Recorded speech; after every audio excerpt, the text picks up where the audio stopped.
Question number 2 करने से पहले हम थोड़ा सा उसके बेसिक के बारे में बात करेंगे। क्वेश्चन नंबर 2 के तो यूक्लिड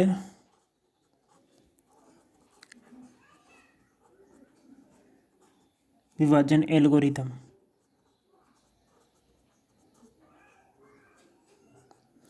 यूक्लिड विभाजन एल्गोरिथम की बात करते हैं हम।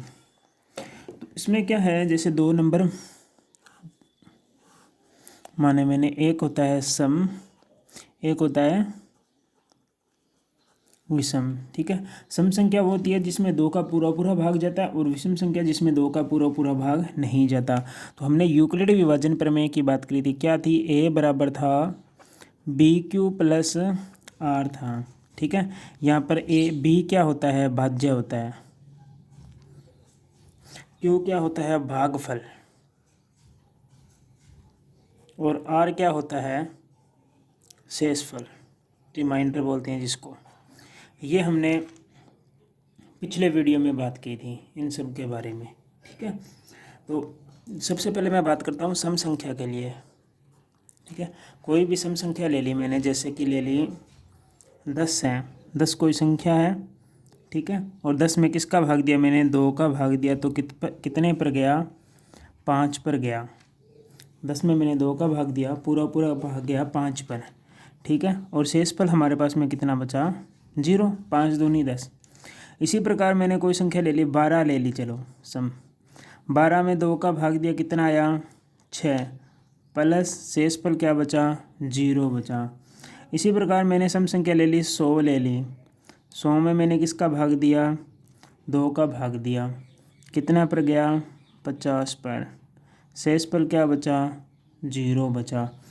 जैसे मैंने संख्या ले ली 30 ले ली, ठीक है, 2 का भाग दिया, कितना बचा, 15 पर गया, शेषफल क्या बचा, 0 बचा। ये मैंने सम संख्याएं ली थी। ठीक है, तो इनके लिए हम क्या देखेंगे, देखो कॉमन क्या आ रहा है, एक संख्या, ये देखो ये 2 सभी में क्या आ रहा है, कॉमन आ रहा है। तो मतलब मैंने यहाँ क्या लिखा, ये क्या थी, सम संख्या, तो 2 का तो 2 था, और ये क्यू का मान क्या है, बदल रहा है, तो इसको मैंने लिख दिया क्यू, प्लस शेषफल क्या आ रहा है, 0। तो मैं इसको क्या लिखूँगा, गुणा करके 2q प्लस 0 का 0।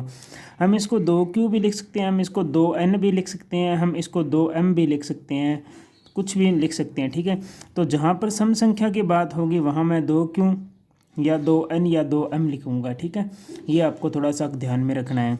इसी प्रकार जैसे विषम संख्या की बात करता हूँ मैंने विषम संख्या ले ली 17। ठीक है, तो 17 में मैंने 2 का भाग दिया, कितने पर गया, 8 पर, शेषफल क्या बचा, 1। विषम संख्या में हमेशा ही शेषफल कितना बचेगा, 1 बचेगा। ठीक है, 2 का भाग देने पर। जैसे 51 ले ली कोई संख्या, उसमें मैंने 2 का भाग दिया, कितने पर गया, 25 पर, प्लस शेषफल क्या बचा, 1 बचा। जैसे 101 संख्या ले ली, तो 2 का भाग दिया, कितने पर गया, 50 पर, शेषफल क्या बचा, ये सारी क्या है, विषम संख्या। तो मैंने यहाँ क्या लिख दिया, विषम। साथ में क्या है, 2 का 2, क्यू का मान क्या है, बदल रहा है, तो यहाँ क्यू लगा दिया, प्लस शेषफल क्या बच रहा है, 1, उसमें शेषफल क्या बच रहा था, 0। तो ये क्या हो जाएगा, 2q प्लस 1। जहाँ पर विषम संख्या की बात होगी वहाँ क्या लिखूँगा मैं, 2q प्लस 1 लिखूँगा, या फिर मैं लिखूँगा 2n प्लस 1। ये क्या था, विषम संख्या। ये दोनों बात आपको याद रखनी है। नंबर 1, विषम संख्या के लिए 2n प्लस 1 का प्रयोग होगा, सम संख्या के लिए क्या होगा, 2n का या 2m का या 2q का प्रयोग होगा। ठीक है,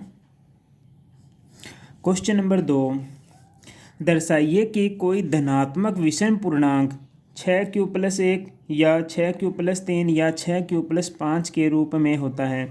धनात्मक और क्या है, विषम पूर्णांक है। ठीक है, जहाँ क्यों क्या है, एक पूर्णांक है। अभी मैंने समझाया था सम और विषम वाला, उसका ही प्रयोग करेंगे। सबसे पहले हम क्या है, मानेंगे, माना, क्यू के साथ में कितना लगाया है, 6 लगाया है। यहाँ पर क्यू के साथ में 6 और यहाँ पर भी क्यू के साथ में क्या है, 6।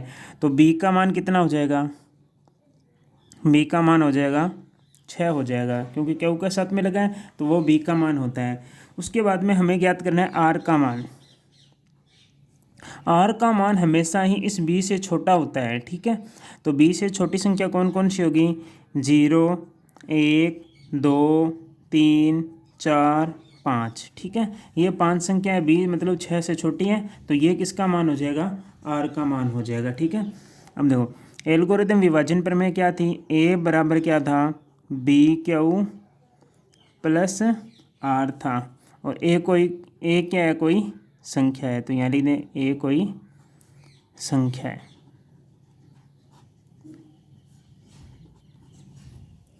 ठीक है। तो सबसे पहले मान रखेंगे ए बराबर क्या हो जाएगा?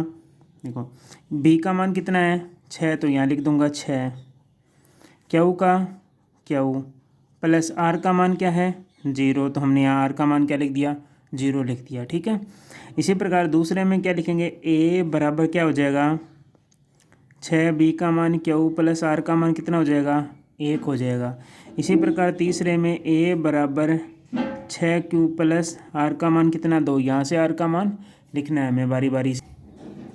अब तीसरे में क्या हो जाएगा? आर का मान ए बराबर 6 प्लस 3। चौथे में ए बराबर 6 प्लस 4, ठीक है। इसी प्रकार अंतिम क्या हो जाएगा? ए बराबर 6 प्लस 5। ये आर का मान मैंने सभी का मान रखा है, ठीक है। अब इनको कैसे हल करेंगे?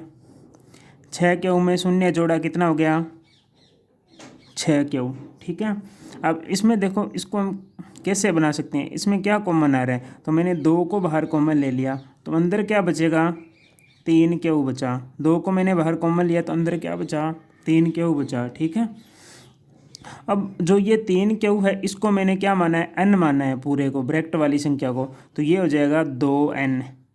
इसको क्या माना है? n, तो ये जगह 2n, तो ये क्या हो जाएगी? कौन सी संख्या हो जाएगी? सम संख्या। मैंने पिछली बार बताया था अभी थोड़ी देर पहले कि 2n को हम क्या लिख सकते हैं? सम संख्या लिख सकते हैं। इसी प्रकार देखो इसमें देखो क्या है? 6 प्लस 1 है, ठीक है। अब इसमें से एक में तो कॉमन आ नहीं रहा। 6 में क्या कॉमन आएगा? 2 कॉमन आएगा, तो यहाँ क्या बचेगा? 3 क्योंकि 3 को 2 से गुणा करूँगा 6 आ जाएगा, प्लस 1। वही इसमें मानना था, उसी प्रकार 3 को क्या मानूंगा? n मानूंगा, तो 2 का 2 यहाँ पर आ जाएगा n प्लस 1। अब 2n प्लस 1 को क्या लिख सकते हैं हम? विषम संख्या। सम संख्या को तो लिखेंगे 2n, और इसको क्या लिखेंगे? विषम संख्या। अब इसी प्रकार तीसरा देखो, a बराबर 6 प्लस 2 है। अब दोनों में क्या कॉमन आ रहा है? इसमें भी 2 है, इसमें भी 2 कॉमन आ रहा है, तो मैंने बाहर 2 कॉमन ले लिया, तो यहाँ क्या बचा? 3 प्लस 1, ये बचा 3 प्लस 1 बचा, ठीक है। अब इस पूरे 3 को क्या मानूंगा? n मानूंगा मैं, तो यहाँ पर आ जाएगा 2n। तो 2n क्या होती है? सम संख्या होती है। अब तीसरे में दे रखा है 2 प्लस 3, 6 प्लस 3, तो इसको किस प्रकार लिखेंगे? 6 का 6 प्लस इस 3 के टुकड़े करेंगे, क्या करेंगे? 2 प्लस 1 लिखेंगे, 3 को इस प्रकार लिखेंगे। तो देखो अब इन दोनों में तो क्या कॉमन आ रहा है? 2 कॉमन आ रहा है, तो 2 बाहर कॉमन लिया, अंदर क्या बचा? 3 प्लस 1, ये 2 बाहर कॉमन लिया, तो यहाँ 1 बचा, और ये 1 पड़ा ही है साथ में, ठीक है। तो इस पूरी संख्या को मैं क्या मानूंगा? n मानूंगा, तो क्या हो जाएगा? 2n plus 1। 2n प्लस 1 क्या होती है? विषम संख्या। तो यहाँ पर क्या आ जाएगा? विषम संख्या आ जाएगा। अब इसी प्रकार 6 प्लस 4 है, ठीक है। तो इन दोनों में क्या कॉमन आएगा? 2 बाहर कॉमन आ रहा है, तो यहाँ क्या बचेगा? 3 प्लस 2। अब इस 3 प्लस 2 को क्या मानना है हमको? n मानना है, तो यहाँ पर हो जाएगा 2 का 2। 3 प्लस 2 को n माना, तो 2n, और 2n कौन सी संख्या होती है? सम संख्या होती है, ठीक है। इसी प्रकार जो ये अंतिम दे रखा है, इसको हम उसी तरीके से मानेंगे, जैसे 6 है, 6 प्लस 4 प्लस 1 लिखेंगे 5 को, 4 प्लस 1। पहले दोनों में क्या कॉमन आ रहा है? 2 कॉमन आ रहा है, तो 2 मैंने बाहर कॉमन लिया, तो अंदर बचा 3 +2 साथ में क्या है +1। इस पूरी संख्या को अंदर वाली को क्या मानूंगा n, तो ये हो जाएगा 2n + 1। ये 2n + 1 क्या होती है विषम संख्या। ठीक है, और हमें क्वेश्चन में ही दिया था, देखो क्वेश्चन में क्या पूछा था, Q + 1 Q + 3 और Q + 5 कौन सी संख्या धनात्मक विषम पूर्णांक है। तो देखो Q + 1 क्या आ गई विषम संख्या आ गई। ठीक है, और क्या Q + 3, तो ये रहा Q + 3 भी विषम संख्या है। और क्या पूछा Q + 5, तो Q + 5 भी क्या है विषम संख्या है। इस वीडियो को एक बार और देखना, इस क्वेश्चन को आपको ये दोबारा समझ में आ जाएगा। क्वेश्चन नंबर 3, किसी परेड में 616 सदस्यों वाली एक सेना मतलब आर्मी की टुकड़ी को 32 सदस्यों वाले एक आर्मी बैंड के पीछे मार्च करना है।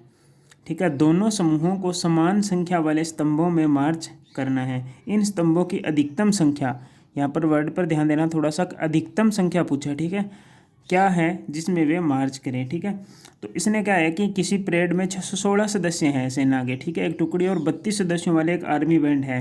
मानो ये आर्मी बैंड है एक 32 सदस्यों वाला है। ठीक है, और ये है 616। ठीक है, और इनको इस प्रकार विभाजित करना है, दोनों को समान समूह में इस प्रकार विभाजित करना है कि अधिकतम संख्या क्या होगी दोनों में, ये 616 है। तो जहाँ पर भी अधिकतम बात आ जाए, ये क्या बोल रहे हैं अधिकतम, तो जहाँ पर भी अधिकतम बात आ जाए वहाँ पर क्या ज्ञात करना है हमें, HCF ज्ञात करना होता है, अधिकतम संख्या पूछे। ठीक है, तो अब देखो इसमें बड़ी संख्या क्या है, बड़ी संख्या A है, तो A बड़ी संख्या कितनी है 616, तो वो A का मान हो जाएगा। और छोटी संख्या क्या है 32 है, तो वो किसका मान हो जाएगा B का मान हो जाएगा 32। ठीक है, अब वही एल्गोरिथम विभाजन पर में पहले क्वेश्चन में किया था, A = BQ + R, ये आ गया। अब A का मान रख दो, A का मान हमारे पास में है 616, B का मान कितना है 32। अब 616 में 32 का भाग दो, 616 32 कितने पे जाएगा 1 पे जाएगा, 32 से कम 32। 61 में से 11 में से 2 गया 9, यहाँ क्या बचेगा 2। ठीक है, 5 में से 3 गया 2, 29। ऊपर से उतारा 6, कितने पे जाएगा 9 पर जाएगा, कितना होगा 32 × 288। तो हमारे पास में शेषफल कितना बचेगा 8 शेषफल बचेगा। तो यहाँ पर लिखेंगे 32 × 19 प्लस शेषफल कितना है 8 है। अब दोबारा क्या लेंगे, इस 32 को लेना है, भाग किसका देंगे 8 का देंगे, कितने पे जाएगा 8 चौके 32, और R का मान क्या हो जाएगा 0 हो जाएगा। तो ये जो होता है ये क्या है HCF है। तो HCF का मान कितना हो जाएगा, अधिकतम संख्या कितनी हो जाएगी 8। तो यहाँ लिख सकते हैं उन स्तंभों